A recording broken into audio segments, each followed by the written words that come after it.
Greetings, my friend. How are you, Megaronides? Greetings, Callicles. Are you well? I'm well.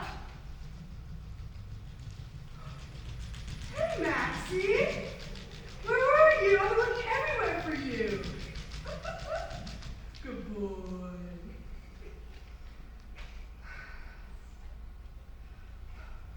I've come to speak with you. Why? In order to reprimand you with a lot of harsh words. Me? There isn't anyone else here apart from me and you, is there? No. Then why do you ask if it's you I'm reprimanding? Unless you think I'm going to denounce myself. Well, if you wish to change your character because of the habits of this age, or if the habits of this age are changing your character and you aren't preserving those old ones but taking on new ones, you'll inspire a grave affliction in all your friends so that it will make them sick to see and hear you. Why did you come up with that idea? Because all good men and women ought to make sure they keep suspicion and offense away from themselves. Both of these things cannot be done. Why? You ask? I guard myself against committing an offense, but suspicion resides in another. I'll tell you frankly, there are people whom I know to be my friends, there are people whom I suspect to be my friends, and then there are people of whom I can't be sure whether they are friend or foe. But, of my certain friends, you are most certain. If you feel I've done something in a foolish or inappropriate way and you don't reprimand me for it, you deserve to be reprimanded yourself. I know, and if I've come for any other reason, you have cause for complaint. I'm waiting to see if you're going to say anything. Well, you're commonly defamed in conversations. Your fellow citizens call you greedy for a dishonest gain. Others call you vultures, saying you care little whether you eat up foreigners or citizens. When I hear this being said against you, I agonize over it. It isn't in my power to keep them from saying these things, but it is in my power to keep them from saying it deservedly. Didn't you have Charmides as a friend? I do, and I did. I'll give you proof. After he saw his son had ruined his wealth and been driven to poverty, that his daughter was a grown-up young woman, and that her mother and his wife was dead, at the time when he was about to go abroad, he entrusted me with his entire possessions, his daughter, and that decadent son of his. If he were my enemy, I bet he would not have entrusted me with all of this.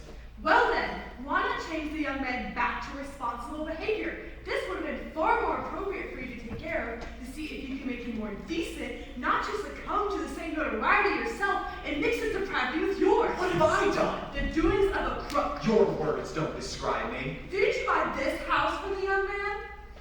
Where you yourself live now? I did buy it. I paid the young man cash down. You paid him? I did. To which the young man was entrusted. Haven't you given him a sword with which to kill himself? Shouldn't I have paid him? No, you shouldn't have, and you shouldn't have bought or sold anything from him, or given him the means to be even more depraved. Haven't you gotten a young man who was entrusted to you into trouble? And haven't you gotten a man who entrusted him to you, thrown out of his house? Goodness, this job was placed into your care beautifully and carried out properly. Trust this chap with the guardianship. He'll look after his own interests best. Megaronides, with your harsh words, you're forcing me to tell you that which was secretly entrusted to my silence. Whatever you entrust me with will be able to recover from where you placed it. Just look around. Make sure we don't have a witness present.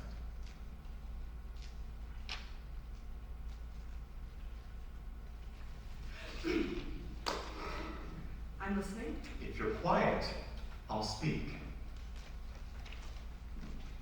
Now, when Charmides was about to go abroad, he showed me a treasure in his house, in a certain room. But do look around.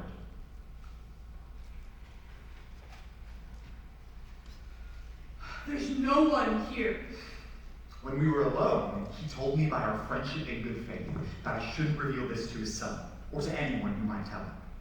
Now, if Charmides returns here safely, I'll return his possessions to him. But if anything should happen to him, then I have the means to give a dowry to his daughter, who, as you know, was entrusted to me. That way, I can give her in a marriage worthy of her. Immortal gods! How quickly you've changed me into a different person than the one that had come to you. I'll tell you how that good-for-nothing son almost ruined his father's wisdom, my trustworthiness, and all our secrets. How? Because while I was in the country for a mere 6 days, he advertised this house for sale in my absence, without my knowledge and without consulting me. What was I supposed to do? Should I have revealed the treasure to the young man against his father's wishes, or allowed another to become the master of this house? Should the treasure have belonged to the man who bought it? I bought the house myself and paid the money for the sake of the treasure, so that I could return it to my friend safely. And I didn't buy this house for myself or my use either. I bought it back for him and paid from my own pocket. I admit I've done it, Megaronides. It's because of these things that people spread slanderous gossip about me. Enough! You've won the day. You've locked up my tongue. Now, I ask you to support me with help and advice and share in this duty of mine. I promise you my help. Then where will you be a little later? At home. Is there anything else, Fran? Look after yourself. Yes, with all my heart. Where does the young man live now? Oh, he reserved this annex for himself when he sold the house. And what about the girl? She's with you, isn't she? Yes, I'm looking after her along with my own daughter. You're doing what's right. Are you going to ask me anything else before I leave? See you later. Goodbye. Goodbye.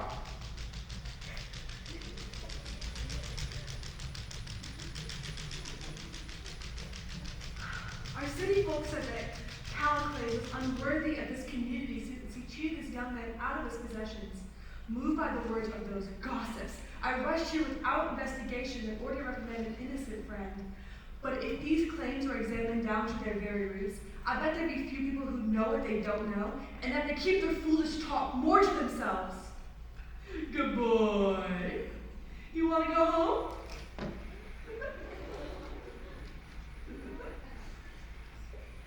All right, Maxie.